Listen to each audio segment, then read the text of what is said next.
प्यारे बच्चों नमस्कार। आज की ऑनलाइन क्लास में आपका स्वागत है। प्यारे बच्चों, आज हम कक्षा 7 सेट एग्ज़ाम की तैयारी के लिए अध्याय 1 पादपों में पोषण के कुछ MCQ करेंगे। तो जो बच्चे चैनल पर नए हैं या जिन बच्चों ने अभी तक चैनल को सब्सक्राइब नहीं किया, सब्सक्राइब कर लें, लाइक कर दें और शेयर कर दें। तो पहला जो प्रश्न है आप अपनी स्क्रीन पर देख रहे हो, भोजन के घटक कौन कौन से हैं? कार्बोहाइड्रेट, वसा, प्रोटीन, विटामिन, सभी इसका आंसर हो जाएगा। ठीक है, आगे चलते हैं। दूसरा है पोषक पदार्थ सजीवों के लिए किस प्रकार सहायक है? शारीरिक संरचना निर्माण में, वृद्धि में, मुरम्मत में, उपरोक्त सभी। तो पोषक पदार्थ शरीर की संरचना निर्माण में भी सहायक है, वृद्धि में, मुरम्मत में भी, उपरोक्त सभी में। तो राइट आंसर क्या होगा? उपरोक्त सभी। पौधों की पत्तियों में पाए जाने वाले हरा वर्णक क्या कहलाता है? तो आप सभी को पता है क्या कहलाता है? क्लोरोफिल। तो ऑप्शन डी इसका सही होगा।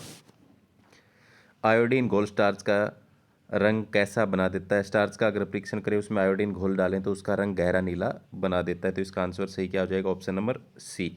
आगे चलते हैं। जो पौधे अपना भोजन स्वयं तैयार करते हैं उन्हें क्या कहते हैं? तो वो पौधे कहलाते हैं स्वपोषी या स्वपोषी। तो ऑप्शन नंबर ए इसका सही होगा। आगे चलते हैं नेक्स्ट। पौधों को किसकी मुख्य आवश्यकता होती है? Nitrogen, potassium, phosphorus. तो उपरोक्त सभी की आवश्यकता होती है। आगे, हरे पौधे ऑक्सीजन कैसे उत्पन्न करते हैं? श्वसन से, प्रकाश संश्लेषण से, ऑक्सीजन से, उपरोक्त सभी से। तो हरे पौधे ऑक्सीजन प्रकाश संश्लेषण क्रिया में उत्पन्न करते हैं। ऑप्शन नंबर 20 का सही हो जाएगा। सभी जीवों के लिए भोजन आवश्यक है, तो भोजन से हमें क्या मिलती है? तो प्यारे बच्चों, भोजन से हमें ऊर्जा भी मिलती है और शक्ति भी मिलती है। ए और बी दोनों, यानी क और ख दोनों। ऑप्शन नंबर डी इसका सही हो जाएगा। पोषण किसे कहते हैं? केवल भोजन ग्रहण करने की विधि, भोजन ग्रहण करना, उसके उपयोग होने की विधि क्या कहलाती है? पोषण। तो ऑप्शन नंबर 20 का सही हो जाएगा। ठीक है, आगे चलते हैं। प्राणी अपना भोजन किससे प्राप्त करते हैं? पादपों से, जंतुओं से, हवा से, क और ख दोनों। तो पादपों और जंतुओं दोनों से। तो ऑप्शन नंबर डी इसका सही हो जाएगा। पोषक पदार्थ कितने हमारे लिए क्यों आवश्यक है? शारीरिक संरचना करने के लिए, वृद्धि व ऊर्जा प्रदान करने के लिए, क्षतिग्रस्त भागों के रख रखाव के लिए। तो इसमें क्या आएगा? उपरोक्त सभी के लिए आवश्यक है। भोजन की आदतों के आधार पर पोषण विधि कितने प्रकार की होती है? 1, 2, 3, 4। तो 2 प्रकार की होती है, स्व पोषण और विषम पोषण। तो ऑप्शन नंबर 2 इसका सही हो जाएगा। भोजन की आदतों के आधार पर पोषण विधि कौन कौन सी है? तो मैंने अभी आपको नाम बताया था, स्व पोषण, विषम पोषण। तो ऑप्शन नंबर सी, क और ख दोनों इसका सही हो जाएगा। पोषण की वह विधि जिसमें जीव अपना भोजन स्वयं संश्लेषित करता है क्या कहलाती है? विषम पोषण, स्व पोषण, प्रपोषण, मृत जीवी पोषण। तो वह विधि स्व पोषण कहलाती है, जिसमें अपना भोजन खुद तैयार करते हैं। हरे पौधे अपना भोजन स्वयं संश्लेषित करते हैं, तो उसे क्या, कौन सी विधि कहते हैं? स्व पोषण। उन जीव जंतु को क्या कहते हैं जो पादपों द्वारा संश्लेषित भोजन ग्रहण करते हैं? तो उन्हें कहेंगे विषम पोषी। तो ऑप्शन नंबर बी इसका सही हो जाएगा। पादपों में कौन से भाग में खाद्य पदार्थों का संश्लेषण होता है? तो प्यारे बच्चों, पौधों की पत्तियों में प्रकाश संश्लेषण होता है, तो वहीं पर पदार्थों का संश्लेषण होगा। तो ऑप्शन नंबर 20 का सही होगा।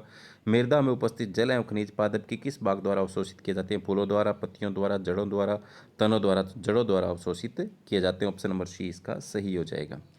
पत्तियों पर उपस्थित उन छोटे छोटे छिद्रों को क्या कहते हैं जिनके द्वारा वायु में उपस्थित कार्बन डाइऑक्साइड प्रवेश करती है? तो पत्तियों के ऊपर वो उपस्थित छोटे छोटे जो छिद्र होते हैं उन्हें रंध्र कहते हैं। ऑप्शन नंबर 20 का सही हो जाएगा। पत्तियों में कौन सा हरावर्णक होता है जो सूर्य के प्रकाश की ऊर्जा का संग्रहण करने में पत्ती की सहायता करता है?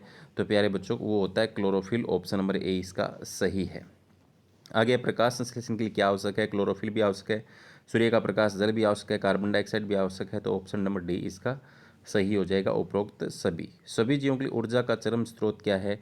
तो ऊर्जा का चरम स्रोत है सूर्य। सूर्य से ही ऊर्जा आती है, उस प्रकाश संश्लेषण क्रिया द्वारा जो भोजन बनता है उसको हम ग्रहण करते हैं। तो चरम स्रोत क्या है? सूर्य है। तो ऑप्शन नंबर सी इसका सही हो जाएगा। आगे, पत्तियों के अतिरिक्त पादपों के और किन भागों में प्रकाश संश्लेषण होता है? हरे तने में, हरी शाखाओं में, फलों में, क और ख दोनों में। हरे तने में, हरी शाखाओं में, क और ख दोनों में। तो हरे तने में भी होता है और हरी शाखाओं में भी होता है। तो ऑप्शन नंबर डी इसका सही हो जाएगा। मृस्थलीय पादपों में प्रकाश संश्लेषण कहाँ होता है? तो उनके हरे तने में होता है। ऑप्शन नंबर इसका सही हो जाएगा। शैवाल किस कारण से रहते हैं? तो क्लोरोफिल के कारण से हरे होते हैं। तो ऑप्शन नंबर इसका सही हो जाएगा। प्रकाश संश्लेषण से क्या उत्पन्न होता है? ऑक्सीजन भी उत्पन्न होती है, कार्बोहाइड्रेट भी उत्पन्न होता है, नाइट्रोजन नहीं होती। तो डी इसका ऑप्शन सही हो जाएगा, क और ख दोनों। कार्बोहाइड्रेट किससे मिलकर बने होते हैं? कार्बन, हाइड्रोजन, ऑक्सीजन से, तीनों से, क्योंकि कार्बोहाइड्रेट का फॉर्मूला C6H12O6 होता है। तो उपरोक्त सभी डी इसका सही हो जाएगा। कौन पादपों के लिए वायु में उपस्थित नाइट्रोजन को उपयोगी यौगिकों में परिवर्तित कर मिट्टी में निर्मुक्त करते हैं? तो ऐसा करते हैं जीवाणु। तो ऑप्शन नंबर 20 का सही हो जाएगा। पत्तियों द्वारा कौन सी ऊर्जा संग्रहित की जाती है? तो प्यारे बच्चों, आपको पता है सौर ऊर्जा संग्रहित की जाती है। ऑप्शन नंबर ए इसका सही हो जाएगा। पादप में सौर ऊर्जा किस रूप में संचित की जाती है? जल, खाद्य, खनिज, इनमें से कोई नहीं? खाद्य के रूप में संचित की जाती है। तो ऑप्शन नंबर 20 का सही हो जाएगा। जिन पादपों में क्लोरोफिल ना होने की वजह से प्रकाश संश्लेषण नहीं होता, वे कौन सी प्रणाली का उपयोग करते हैं? तो प्यारे बच्चों, स्वपोषी, विषमपोषी, मृत जीवीपोषी, कीटभक्षी, तो वो विषमपोषी प्रणाली का प्रयोग करते हैं। विषमपोषी प्रणाली में पादप भोजन के लिए जिस पर आरोहित होते हैं वह क्या कहलाता है? यानी जैसे अमरबेल जिस पौधे पर चढ़ी होती है वह पौधा जो होता है वो परपोषी कहलाता है। तो ऑप्शन नंबर ए इसका सही हो जाएगा। उन पादपों को क्या कहते हैं जो परपोषी को अमूल्य पोषकों से वंचित करती है? तो अमरबेल जिस पौधे पर है उसको तो हम कहते हैं परपोषी, और अमरबेल को क्या कहते हैं? परजीवी। तो यहाँ पर ऑप्शन नंबर सी इसका सही होगा, क्योंकि अमरबेल ही उस पौधे से अपना उसका भोजन सोख लेती है खुद। आगे है, निम्न में से कौन कौन परजीवी है? मच्छर है, जू भी है, खटमल है, जोंक भी है, अमरबेल भी है। तो उपरोक्त सभी इसका सही हो जाएगा। कीट बक्सी पादप कौन से होते हैं? जो कीटों का भक्षण करते हैं, जो जंतुओं का भक्षण करते हैं। क्या और कह दोनों? जो पादपों का भक्षण करते हैं। तो जो कीटों का भक्षण करते हैं वो होते हैं। तो ऑप्शन नंबर ए इसका सही हो जाएगा। पादपों में पोषण, निम्न में कीट बक्सी पादप कौन से हैं? विंस फ्लाई ट्रैप भी है, सनड्यू भी है, पिक्चर पादप भी है। तो उपरोक्त सभी इसका आंसर हो जाएगा। पिक्चर पादप में पत्तियां किस रूप में होती है? गोलाई में, घड़े के रूप में, चौरस, त्रिभुज। तो घड़े के रूप में होती है। ऑप्शन नंबर 20 का सही हो जाएगा। जब ब्रेड के एक टुकड़े को जल में भिगोकर 2-3 दिन नम या उष्ण स्थान पर रख दें तो उस पर किसकी संरचना दिखाई देने लगती है? कवक या फंजाई की, शैवाल की, जीवाणु की, कीटाणु की। तो उस पर कवक या फंजाई की संरचना दिखाई देने लग जाती है। ऑप्शन नंबर इसका सही हो जाएगा। कवक या फंजाई किसके द्वारा अपना भोजन ग्रहण करते हैं? मृत वस्तुओं से, विघटनकारी सड़ने वाली वस्तुओं से, जीवित वस्तुओं से। क्या और क्या दोनों? तो यहाँ पर क्या सॉरी, ए और बी दोनों हो जाएगा।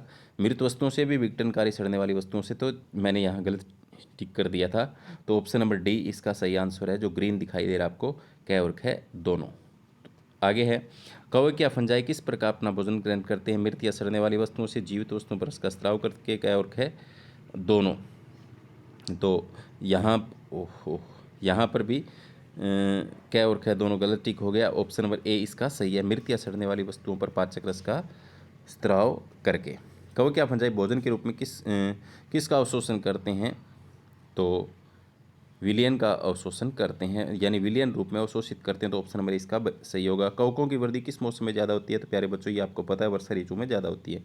मृत जीवी कौन कौन से होते हैं? जो मृत विघटित जैविक पदार्थों से पोषण लेते हैं, जो जीवित प्राणी से। तो इसका ऑप्शन नंबर ए सही होगा, जो मृत हैं विघटित जैविक पदार्थों से पोषण लेते हैं। निम्न में से कौन से कवक उपयोगी हैं? East, mushroom, penicillium. उपरोक्त सभी, ये उपरोक्त सभी ही हमारे लिए उपयोगी हैं। जो जीव एक दूसरे के साथ रहकर अपना आवास एवं पोषक तो एक दूसरे के साथ बांटते हैं उसे क्या कहते हैं? तो वो तो सहजीवी संबंध होता है। ऑप्शन नंबर ए इसका सही होगा। कौन सा जीव जिसमें शैवाल और कवक दोनों भागीदार होते हैं? तो वो होता है लाइकेन। शैवाल और कवक की भागीदारी किसमें होती है? लाइकेन में। ऑप्शन नंबर सी इसका सही होगा। लाइकेन में कौन प्रकाश संश्लेषण करता है? तो शैवाल करते हैं। ऑप्शन नंबर बी इसका सही होगा। उर्वरक और खाद में कौन कौन से पादप पोषण होते हैं? नाइट्रोजन भी होता है, पोटेशियम भी होता है, फास्फोरस भी होता है। तो डी हो जाएगा इसका उपरोक्त सभी। पादपों को प्रोटीन बनाने के लिए किसकी अधिक आवश्यकता होती है? तो प्रोटीन में नाइट्रोजन होता है, तो नाइट्रोजन की अधिक आवश्यकता होती है। ऑप्शन नंबर सी इसका सही हो जाएगा। पादप नाइट्रोजन को किस रूप में अवशोषित करते हैं? तो वो विलेय रूप में अवशोषित करते हैं। ऑप्शन नंबर ए इसका सही हो जाएगा। कौन सा जीवाणु वायुमंडलीय नाइट्रोजन को विलेय पदार्थों में परिवर्तित कर देता है? तो वो होता है राइजोबियम जीवाणु, जो फलीदार पादपों की जड़ों में रहता है। राइजोबियम किन पादपों की जड़ों में होता है? तो यहाँ पर आ गया ऑप्शन नंबर बी, फलीदार पादपों की जड़ों में। निम्न में से किस मृत जीवी पोषण होता है? राइजोपस में, ईस्ट में, मशरूम में, उपरोक्त सभी में। तो यहाँ पर ऑप्शन नंबर डी इसका सही हो जाएगा। सारे ही क्या हैं? मृत जीवी हैं। निम्न में से किस में सहजीवी संबंध होता है? लाइकेन में, राइजोबियम में, ईस्ट में। क्या और क्या दोनों में? तो डी ऑप्शन इसका सही हो जाएगा। लाइकेन में भी होता है, राइजोबियम में भी होता है। राइजोबियम क्या होता है? एक जीवाणु होता है जो फलीदार पौधों की जड़ों में रहता है। राइजोबियम और फलीदार जो पौधा है वो एक दूसरे को लाभ पहुंचाते हैं, तो सहजीवी संबंध होता है। लाइकेन में भी इसी तरह से होता है, तो डी ऑप्शन इसका सही हो जाएगा। राइजोबियम निम्न में से किन किन पादपों की जड़ों में रहता है? चना में भी होता है, मटर में भी होता है, मूंग में भी होता है, क्योंकि तीनों ही फलीदार पौधे हैं। तो उपरोक्त सभी, ऑप्शन नंबर डी इसका सही हो जाएगा। आगे चलते हैं नेक्स्ट। सजीवों के शरीर की सूक्ष्म इकाइयों को क्या कहते हैं? तो सजीवों के शरीर की सूक्ष्म इकाई कोशिका है, ऑप्शन नंबर 20 का सही हो जाएगा। जड़ से जल एवं खनिज पादप के किस भाग के माध्यम से पत्तियों तक पहुंचते हैं? फल, फूल, तना, जड़। तो जड़ से जल एवं खनिज पादप के किस भाग से? तो तने से पहुंचते हैं, ऑप्शन नंबर सी इसका सही हो जाएगा। आगे, सभी जीवों के लिए परम आवश्यक ऑक्सीजन किस से निर्मित होती है? तो प्यारे बच्चों, परम आवश्यक ऑक्सीजन जो है वो पौधे प्रकाश संश्लेषण क्रिया में निर्मित करते हैं, ऑप्शन नंबर ए इसका सही हो जाएगा। कार्बोहाइड्रेट में क्या नहीं होता? कार्बन भी होता है, हाइड्रोजन भी होता है, ऑक्सीजन भी होता है, तो नाइट्रोजन नहीं होती, ऑप्शन नंबर डी है जो इसका सही हो जाएगा। तो प्यारे बच्चों, ये था अध्याय 1 पादपों में पोषण, जिसके हमने 58 MCQ कर लिए। इनको आप अच्छी तरीके से इस वीडियो को देख लेना, दिमाग में बिठा लेना। सेट एग्ज़ाम जो आपका होगा उसी में इन्हीं में से आपके छोटे प्रश्न मिल जाएंगे। धन्यवाद।